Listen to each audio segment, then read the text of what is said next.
The summer sun hung low over the Montana grasslands, painting everything in shades of gold and amber. When Thomas Wade first saw her in the creek near his property line, she was young, maybe 20 or 25, and something about the way she sat there in the shallow water told him this wasn't a girl cooling off on a hot day. Thomas had been ranching these lands for 32 years since he was barely more than a boy himself, and he'd learned to read trouble the way other men read newspapers. He dismounted from his horse Ajax slowly so as not to startle her and approached the creek bank with his hat in his hands. The girl looked up at him, and her eyes were hollow in a way that made his chest tighten. Her dress was torn, and there was blood. On her shoulder, not a lot, but enough to see even from where he stood. "End it now, please," she said, and her voice was so tired, so completely emptied of hope, that Thomas felt something crack inside him. She was begging him, and for a moment, he froze, because he understood what she was asking. He'd seen desperation before in animals caught in traps, in men who'd lost everything to harsh winters or failed crops. But this was different. This was a young woman who'd seen something, or been through something, that made her believe the world held nothing more for her. Thomas Wade was 58 years old, and he'd buried his wife Margaret 7 years back. He had no children of his own.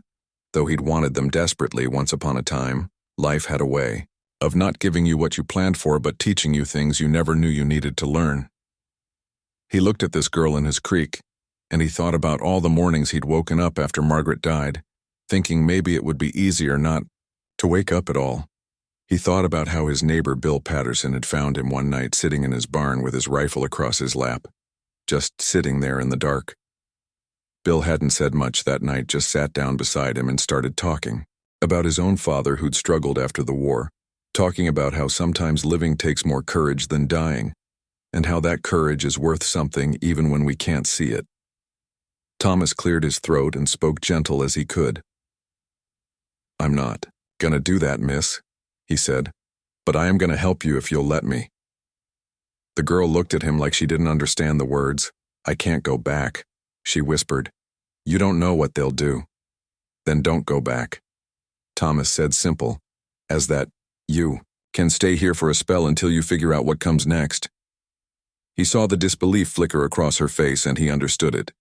Trust was probably the last thing she had left to give. "My name's Thomas Wade," he continued. "I run cattle on this land, and I live alone in that house over the ridge there. And I give you my word as a man who loved his wife dearly, and who tries to live right, that no harm will come to you here." The girl studied him for a long moment, and Thomas just stood there letting her decide. Finally she nodded just barely and tried to stand up, but her legs wouldn't hold her. Thomas waded into the creek, boots and all, and helped her to the bank.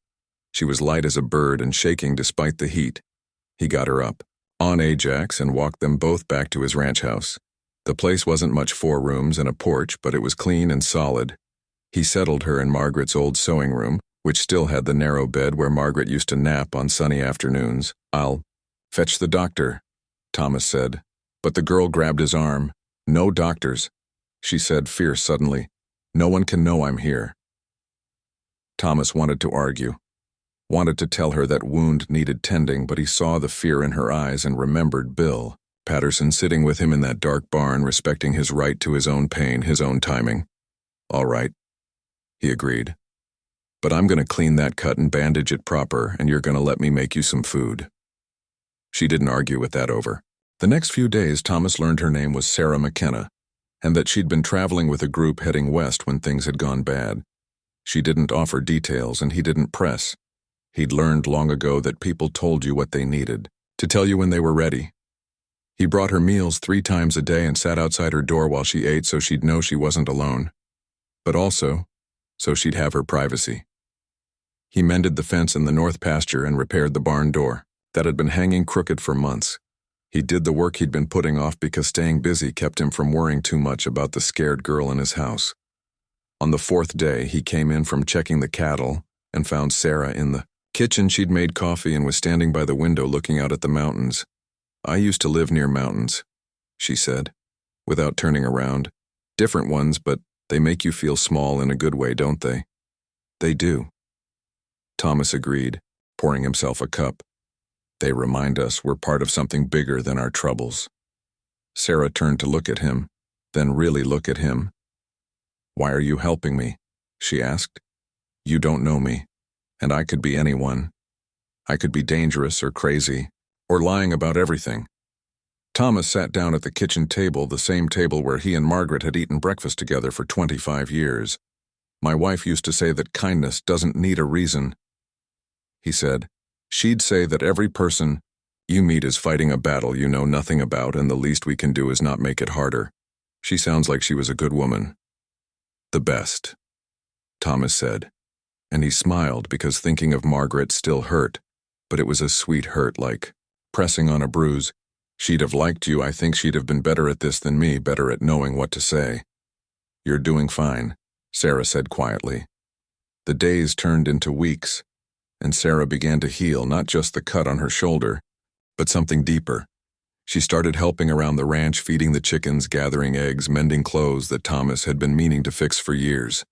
She didn't talk much about her past, but sometimes at dinner she'd mention a memory her mother's, cornbread, or a song her father used to sing.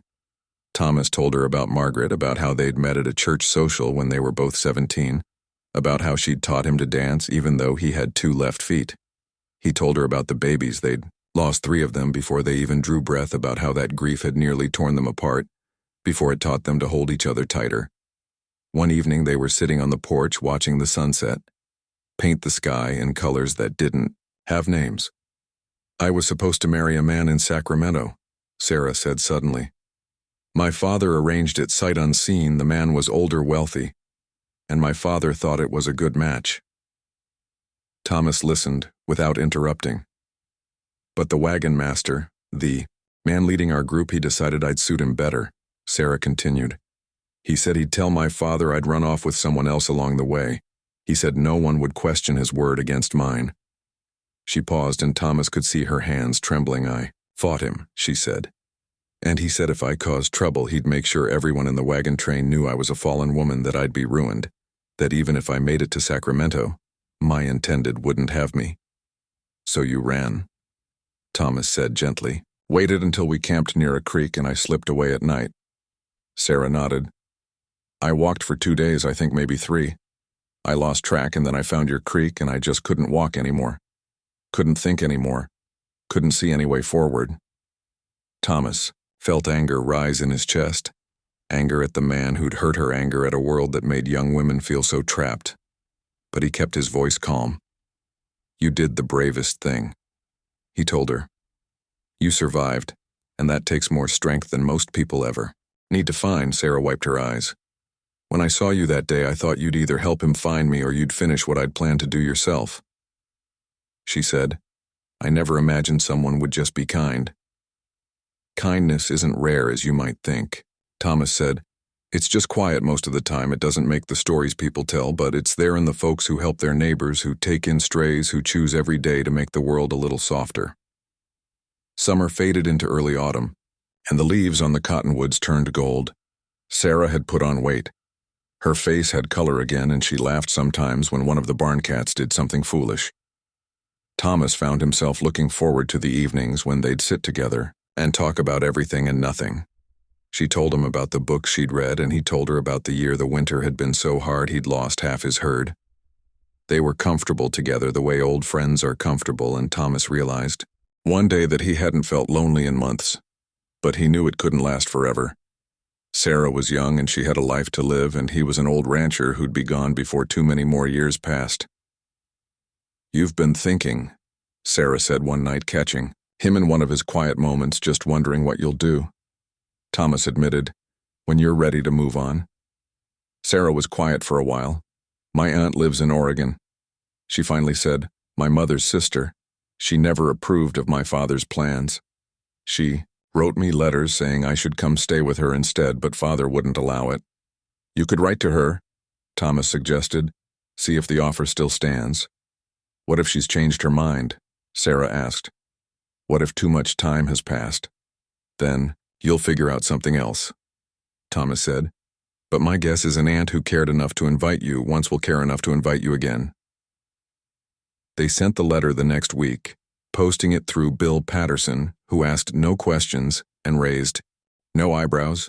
Thomas had told Bill only that he had a young woman staying with him who needed help, and Bill had nodded and said, "Margaret would be proud of you, Tom." The reply came faster then,